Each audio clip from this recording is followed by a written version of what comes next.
Bless me, Father, for I have sinned. The Father of content creation. I have sinned because I haven't produced a video in more than a month and a podcast in about a month. So I just put up a new podcast to appease the gods. And the podcast is called The State of Summer 2024, and it talks about writer's block. It talks about being either a procrastinator or a perfectionist, and those things are the enemy of content creation, because every idea that you have, if you don't do anything, they all get tamped down and nothing is good enough, and it's just you can't figure out what to talk about. And I want to talk about that a little bit because of a couple of things. First of all, summer is very social. I'm live in the boathouse. This is my home for the summer, this lake. It's a big family place, and we have dinners and visitors and people all the time, some of whom you want to talk to and some of whom you do not really want to talk to. So what you end up with is really a social activity, which is really enjoyable, but it actually, the tempo of social activity increases a lot toward the end of the summer. We're getting close to the end of the summer.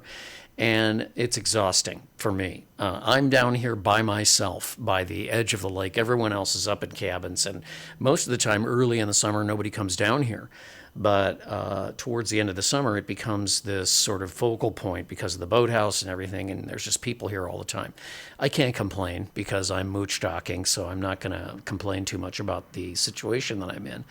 But it did reach a point where I just got really exhausted.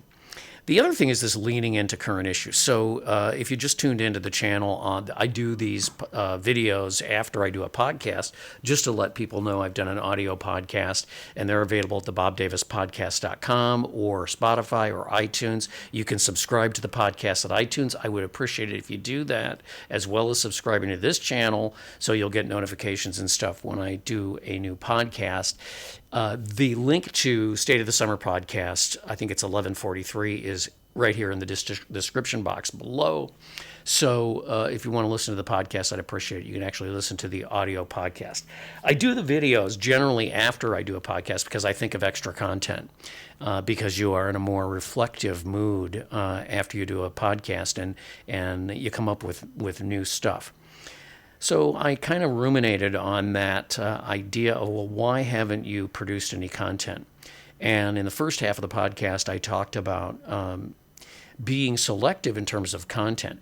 YouTube tells people that you have to lean into current issues and that you have to lean into events and lean into things that really should not be in a particular content creator's purveyance. I've certainly spent a lot of time in my life talking about politics and things like that, but I will not engage because it kills the travel vibe. It kills the vacation vibe. It kills the summer vibe, because there's so many things going on that are so hard to predict, and most of the media today, keeping in mind that we can't predict the weather, spends almost all their time asking people who are, quote, experts, what do you make of this or what do you make of that? And nobody ever says, I don't make anything of it because I have no idea what is going to happen tomorrow. But everybody wants someone to talk about what's going to happen or what this means or what that means. Most of the time, we don't know what any of that stuff means, really. We think we do, but we don't. I may end up doing another podcast about saying I don't care. I don't mean that I don't care. People are giving me a hard time because I say I don't care.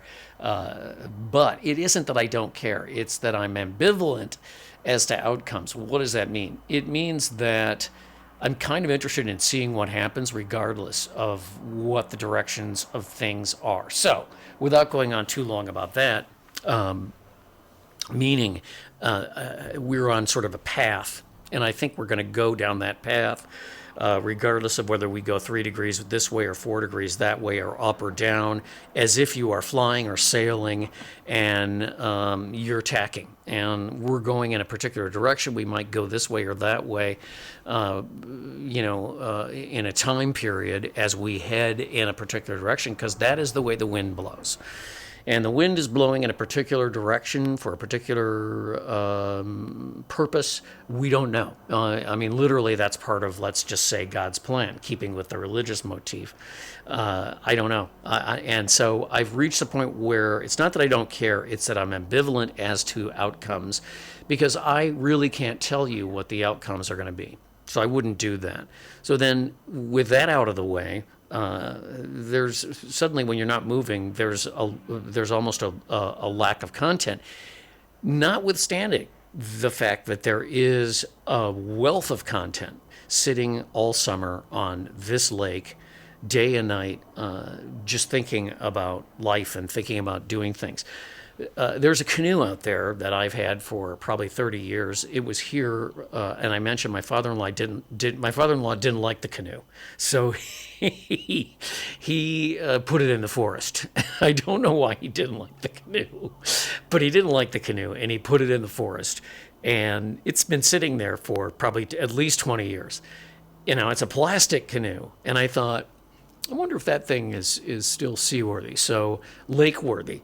So I dragged it out of the forest, and there's like it's not even a canoe paddle, it's some other kind of paddle. Dragged it out of the forest, and it took it out on the lake. And lately, in fact, just the other night, we had a tremendous display of the Northern Lights, and that water was glass. And I took the canoe out on the lake, and under the Northern Lights, it was just about it was fantastic. It was like floating in space. And once there's a point down there. You can't see it, but there's a point. And once I got past out far enough around the point, you could really see the contours of the green and literally yellow and red, which show up on a camera. And my reaction was, I wonder if I can see it, because you can see it in the camera. And after I looked at it for a while, I was able to see the hues of red and a little bit of yellow, but mostly green. But it was still an incredible experience. The Northern Lights, what they do is they sort of activate, it's almost like the hair on the back of your neck stands up. You can feel that electrical pull that comes from the Northern Lights. And unless you think that's nonsense, there was a recent NASA article about a satellite they have that can detect the amount of electricity absorbed in a geomagnetic storm, which comes, plasma from the sun hits the U.S. It hits the world's magnetic field, and that causes the aurora borealis to activate. And this satellite can detect how much electricity the rocks on Earth have absorbed. And they have absorbed and are holding a tremendous amount of electricity. So just imagine if the rocks can absorb electricity that way, what a human body, which is 86% water, can absorb in terms of being a conductor of electricity. So you do feel it. You tend to feel more energized after a sun flare really activates the aurora borealis, and that I find amazing. The other thing I talked about in that podcast was I had a situation where one of my listeners said, hey, Alexa isn't working for your podcast. You're supposed to be able to say, hey, Alexa, play the Bob Davis podcast, and it plays. So all of the Alexa stuff plays from Audible. So you post your podcast on Audible, and then Alexa accesses it from Audible. So you're supposed to say, hey, Alexa from Audible, play the Bob Davis podcasts, or play the latest Bob Davis podcast. It isn't working very well because Amazon had some problems with their servers recently, and it has made everything go haywire. My final suggestion was sign out of your accounts and sign back in, and it should work. I don't know. But anyway, one of the things that I did in order to try to troubleshoot was, I post my podcast on Audible, but I don't have Audible. So I had to download the app and check to make sure the podcasts are playing off the app, and they are. So then I said, oh, okay, so now I'm going to download a book. So I downloaded this book by Blanche Barrow, who was the wife of Buck Barrow, who was Clyde Barrow's brother and partner in crime, along with Bonnie and Blanche. The thing that's interesting about that story is Bonnie has been portrayed as a beauty, but the beauty was Blanche. She was very attractive and only 4'11" or something like that. And she wrote this book. She wrote an account of her time with Bonnie and Clyde a considerable time after the event. She went to jail for 10 years. I don't think she served a full 10, but she went to jail for 10 years after the whole Bonnie and Clyde thing resolved in 1934. And she wrote this sometime between 1955 or so and 1970. Well, she died in, I think, 1971. And it was written, they think she wrote it in prison, and it was written on notepads and put away. And a woman that she had met because she took care of her son at one point became the executor of her will. And Blanche at one point had become aware of the System 36 WordPress. I don't think it's WordPress, but I think it was a word processor that IBM put out. I actually used it. And she asked this woman who was her executor if she could do something with this, which is this sort of sheaf of notepads on which she had narrated an account of her experience with Bonnie and Clyde between 1933 and 1934, or 4 months in the spring / summer, fall, I don't know, of 1934, which was the last few months that they were alive. She was arrested at Dexter, Iowa, which, if you know the story, you know that that's where Buck Barrow was finally captured and really died after the shootout that they had in Kansas along what is now Interstate 24. So it's a long story. But her account was not published until the mid-'70s. So I think that's the story that should be in the movie.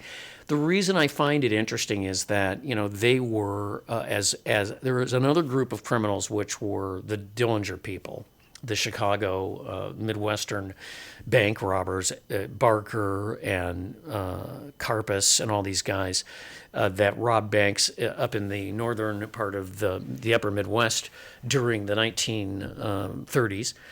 They also were very well aware of the national highway system and the ability to use powerful cars to get around. Now, the Barker Karpus gang, and including Dillinger, did very well at bank robbing until the Chicago mob withdrew its protection because they were getting too much negative publicity. Clyde really was enamored of robbing grocery stores and gas stations. They never really were successful at robbing banks.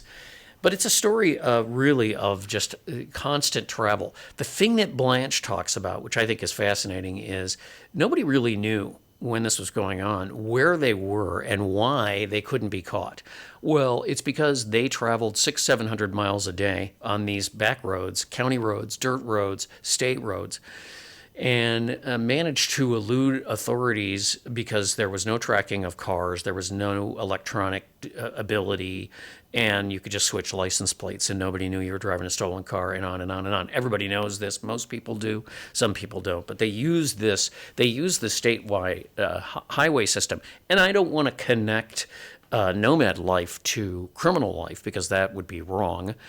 But they were kind of the first, sort of trailblazers when it came to nomad life because they lived most of their life in the state of being in a car, sleeping in a car, eating out of cans, the whole 9 yards.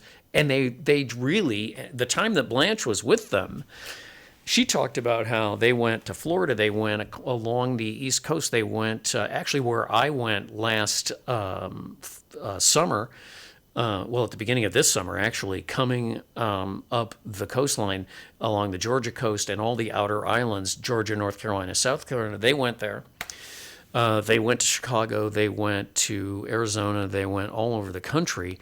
and often very quickly, so nobody could really track them.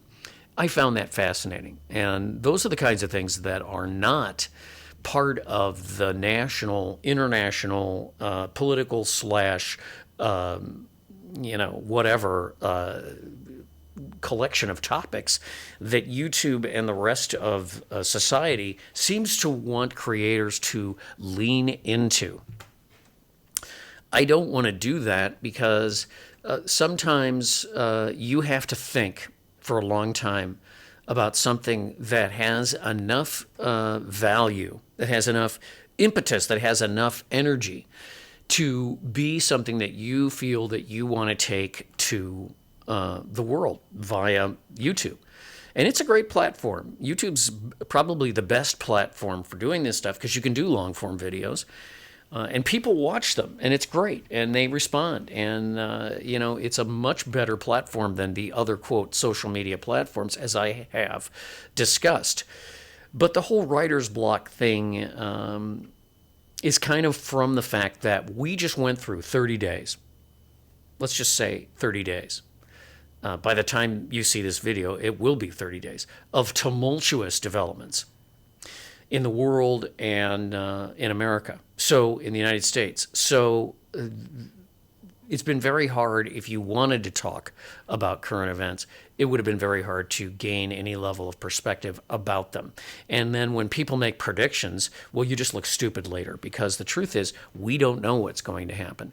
And what happens with these current events, people are interested in talking about current events today because there's so many people talking about current events on YouTube and Instagram and Facebook and cable television, throwing that in for the fun of it. And so they feel the need to express, to repeat what people say about things, and none of it is productive. And I was talking to a good friend of mine recently, and we discussed this. And he said, I really liked your podcast where you talked about us being on a path. And that being on the path is very difficult to control if you're just one person. Now, I go into this more in depth in the podcast, but this gets back to this metaphor, if you will, of or simile of being on a boat and being in the wind and having to tack in order to keep moving down the path. If you just go straight, you're just going to end up in the rocks. So sailboat goes like this. It's kind of a zigzag pattern. If you think of history that way, it kind of tells you a lot. And the wind, if you will, the force of nature that determines the direction of the tack is complicated. A lot of times it's economics, it's foreign situations, it's the time of time, it's demography, it's things that are well beyond our control, forces that are active. Does that mean that we can't do anything about anything? No. But I'm certainly not going to, as a podcaster and as a YouTube guy, going to be able to give you any real insight on what should be done or what must be done or what will be done about any of these things. And so we're left with human interactions. We're left with experiences. We're left with the great enjoyment and also exhaustion of dealing with family and friends that you want to see, and just kind of sitting here and watching the summer move. People, I mentioned, I think I put an Instagram video up, a terrible Instagram video because it was very dark, of the Aurora Borealis the other night, being out in the canoe. And people sent me messages and said, what? There was an Aurora Borealis? What are you talking about? And it was like, yeah. And it's like, well, I went out there tonight and there was nothing. And yeah, no, you kind of have to stay in one spot all summer long, which I've been doing, sitting in front of the fire till 1 or 2 o'clock in the morning. And the other night, I noticed that I thought somebody had a light on. And I went out to the shore and looked down the shore, and I was like, oh my God. That is the Aurora Borealis, and it was incredible. Then I looked up and I saw it in the trees and everywhere. It was beautiful. You have these experiences because you put yourself in the way of having those experiences. And that's what's great about travel, because you're putting yourself in the way of having certain experiences. When you are so concerned with the workaday world, when you're obsessed with the social position you have, when you're obsessed with the corporate life, and I should say we, because I've been there, when we are obsessed with things that are day-to-day pursuits where you've got your nose essentially to the grindstone, there's so much that is missed. And it's very important occasionally to take a break, even if it's something that I didn't intend to take a break at all. I just couldn't come up with something to talk about. So, I mean, not talking is also work. I'm an extrovert, but I am more introverted now that I've been traveling than I ever was in my life before. And I mentioned to somebody that I just can't talk anymore. I just couldn't, all August, I just wanted to be quiet. And so it has been a great month. Late July and August, the early part of August has just been incredible. And I've really enjoyed it, but then I start to feel guilty because I haven't posted anything on YouTube. And of course, if you are a YouTube creator, you know that you are exhorted to put shorts up and put videos up and really to post every day if you really want your channel to grow. And I would say, I would say I don't care, but I do. I would say I'm ambivalent to that in the current time frame. Someday I might start posting more, but I think when you have to post every day, you are put in the position, and I see this a lot with financial creators, guys that talk about the economy. You are put in a position to fire on, if you will, topics and issues, and then professing an opinion. And I think people who put themselves out there, I appreciate the fact that they do that, and I think they should be congratulated, I guess, for putting themselves out there. But you're in a position of having to say things that really you shouldn't say. You shouldn't, and I hate to use the word should. I don't mean because people might get upset. I mean shouldn't because it puts you in a difficult position. You tend to paint yourself into a corner. So let's say you're doing a video show about boats and you start talking about political stuff. Not a good idea. And so my focus is on travel. It's on nomad life. And I will be traveling soon, and I'll be doing a podcast about where I'm headed. I got the maps out, the whole bit, getting ready to travel soon. So there will be more videos. I don't think they're going to be every day. So that's that. And I again will state, I'm not going to lean into these current social and political issues. I'm not going to talk about them. I spent a lot of my life doing that. I don't need to do it anymore. Because I think we need to start thinking more about the wind blowing us in a particular direction, or a path that we're on that we might be a little bit this way and a little bit that way, or looking up or looking down at a given path from time to time. The idea that we're going to know the outcome as individuals. We're in this river that is moving. And most of us don't really have that much control. We're not members of Congress. We're not generals. We're not leaders of nations. And even those guys don't have the control that we all think that they do. So I'm not going to talk about that stuff. And so from time to time, it's going to be very difficult for me to come up with content because I have to think it through. I have to pull it up from beneath, and I have to think about what I'm thinking about, and I have to remember that really the juice is being out on that canoe during the aurora borealis and having that feeling of floating in space. I will remember that for a long time. Or remembering and thinking about a dream you had. Why did I dream that? Why did I dream this? What do I make literally of the images that I experienced when I was dreaming? Things of that nature. So there's a lot of focus currently on the subconscious, on the collective unconscious. There is no such thing as a collective conscious. It's a collective unconscious.